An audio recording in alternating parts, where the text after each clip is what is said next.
Hello mathematicians, here is the video for home connections 63 and 64.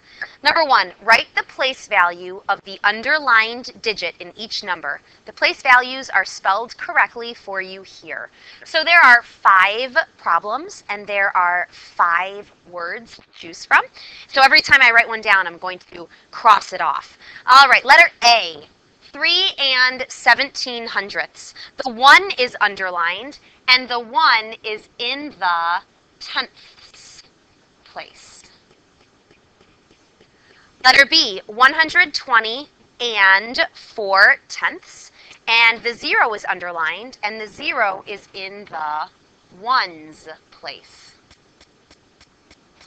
Letter C, 506 and 92 hundredths. The 5 is underlined, and the 5 is in the hundreds place.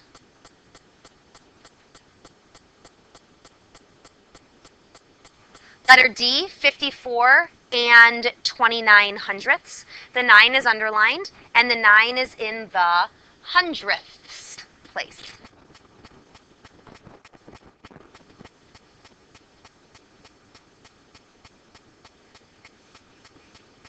Oh, I guess they didn't use all of them because look at letter E. 32 and 7 tenths.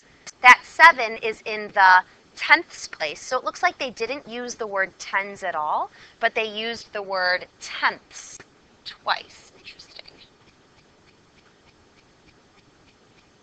All right. I guess it's never good to assume that every word will be used once because that's not always the case. Okay, number 2, write each decimal number. So right now it's written in words and we need to write it as a decimal. Remember, without punching our neighbors, we would stick our fist out because every time we would see the word and, that's where the decimal is. And that's how we say the numbers out loud as well. So when people are listening, if they hear the word and, they know you're talking about a number with a decimal in it. Letter A, 6 and 7 hundredths. So I know I need to write the number 6. The word and tells me where the decimal goes. And it says 7 hundredths. This is often helpful for kids. They'll make the places with blanks all the way up to the hundredths spot. And 7 hundredths, I would have to write 07. Otherwise, it would be 70 hundredths. Letter B, 265 and 8 tenths. So I need to write the number 265. There's that part. And the word and tells me where the decimal is. 8 tenths. So I need to go up to the tenths place. Stick an 8 in there. 265 and 8 tenths. Number 3, write each fraction or mixed number as a decimal. Letter A, 7 tenths. 7 tenths is a 7 in the tenths place. Letter B, you see that big old 3? Remember, our whole numbers go before the decimal, and our fraction, or part of a number, goes after the decimal. So I see a big old 3, which means I need a big old 3 before my decimal. 5 hundredths means a 5 in the hundredths place. Letter C, 4 hundredths means a 4 in the hundredths place. Letter D, I see that big old 4. So that goes before my decimal. And then I see the fraction part, 38 hundredths. So it looks like a 38 and it goes up to the hundredths place. Letter E, I see that big old 1. So that goes before my decimal. 9 hundredths is a 9 in the hundredths place. And finally, letter F. I see a big old 1. And 9 tenths is a 9 in the tenths place. Number 4, use greater than, less than, or an equal sign to show the relationship between the decimals below. Remember that if one decimal goes up to the hundredths place, it's often very helpful to have the other decimal go up to the hundredths place as well, and then they're easier to look at and easier to compare. Kids often think of money as well. That's helpful. So you could think $1.12 or $1.20, right? 1 and 12 hundredths versus 1 and 20 hundredths. 1 and 20 hundredths is bigger. Letter B, I'm going to add another 0 in there. So again, they both go up to the hundredths place. And I could think money, $3.50, $3.48. Or 3 and 50 hundredths, 3 and 48 hundredths. 3 and 50 hundredths is bigger. Letter C, they both already go up to the hundredths place. And again, I could think money, $23.81 or $23.85. Letter D, I'm going to add another 0 in there. $4.50 versus $4.50. And then letter E, $3.06 or $3.65. $3.65. Okay. So sometimes with decimals, kids benefit from thinking of money because that's easy to think of in your head. All right, moving on to Home Connections, page 64. Oh, these look familiar, these base 10 pieces. So part of our mat has been shaded, and we need to figure out the fractions that are shaded in.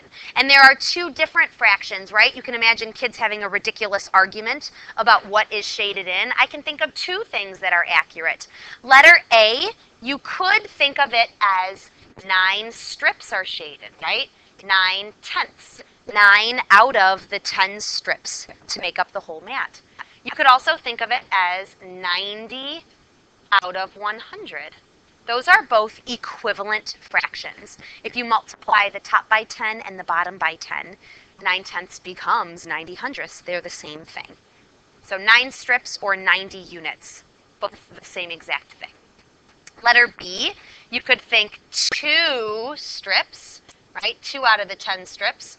Or you could think 20 units, 20 out of the 100 units. And letter C, you could think 4 strips or 4/10, or you could think 40 units or 40 hundredths. Number 6. Last Friday, Ray went home with his cousin Jewel after school. They took the city bus to Jewel's house. It costs $1.65 to ride the bus. Ray had 5 quarters, a dime, and 3 nickels. How much more money did he need to ride the bus? Show all your work. There's a lot of steps in here. I'm going to first figure out how much money Ray has. 5 quarters, a dime, and 3 nickels. 5 quarters, let's see, 4 quarters is $1. So 5 quarters would be $1.25. I'm going to write kind of small because I think there's a lot of stuff to do here. A dime is 10 cents, and 3 nickels is 15 cents. 10 cents plus another 15 cents is another 25 cents, right? So I'm going to add another 25 cents to that. When you add decimals, you add just like normal, and you just have to make sure your decimals are lined up. In fact, if you would, repeat after me. Line up the decimals! Line up the decimals! Line up the decimals! Line up the decimals! As long as those decimals are lined up, you just add like normal. So you kind of ignore the decimals and add up, and then the decimal in the answer is just in the exact same spot. Okay? So if I add all of this together, some of you can probably just do that in your head. $1.50. So that means that Ray has $1.50. That is not quite enough. He's supposed to have $1.65. To find out how much more he needs, now we need to do a subtraction problem. That's how much money he needs minus how much money he has. And for subtraction, same thing. Line up the decimals. Line up the decimals. All right, and subtract like normal.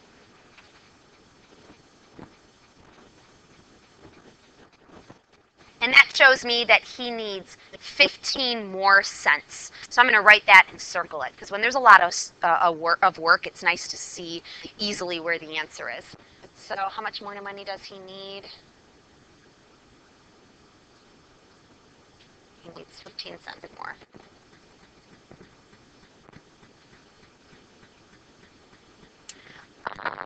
The next part says, how much did it cost Ray and Jewel to ride the bus in all? So Ray, it's going to cost him $1.65 to ride the bus, and it's going to cost Jewel $1.65 to ride the bus. So I'm going to do $1.65 plus another $1.65. And again, you just have to make sure those decimals are lined up, and you can add like normal. So it's going to cost $3.30 altogether.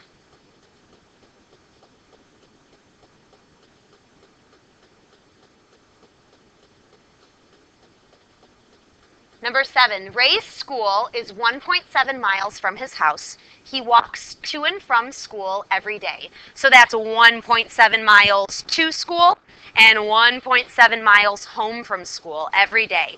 How many miles does he walk each day? So again, that's 1.7 miles on the way to school and 1.7 miles on the way home from school. And we can add like normal as long as those decimals are lined up. Which means every day, wow, he's walking 3.4 miles. 3 miles and 4/10 of a mile.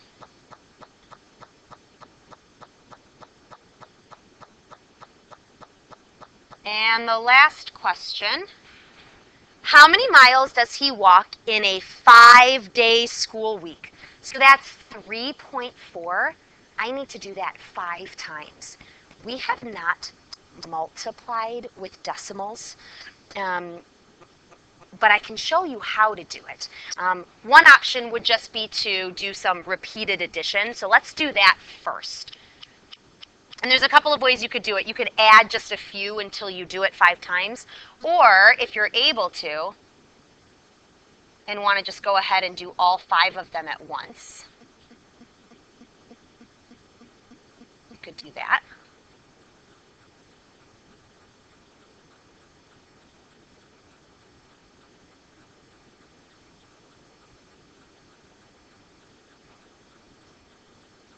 And that would be 17 miles, right? 17.0 is 17 miles.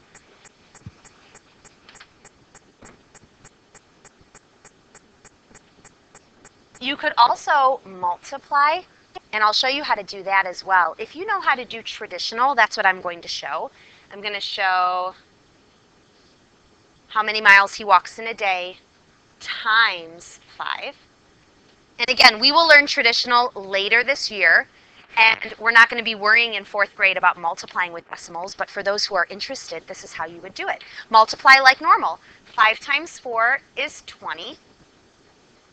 5 times 3 is 15. Plus 2 is 17.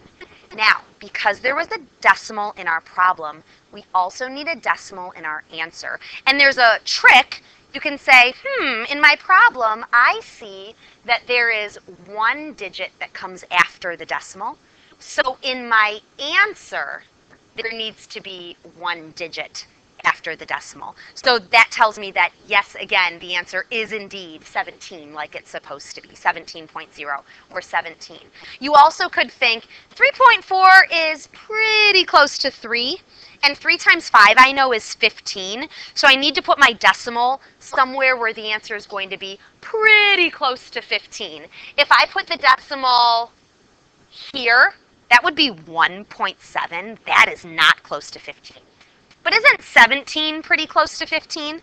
So you could also use estimation to help you figure out where that decimal goes. This is all really advanced stuff. I'm wondering if most kids might just do this challenge problem in that way, which is totally good. All right, here are the answers for Home Connections 63 and Home Connections 64. Okay, nice job, kiddos. I will see you in class.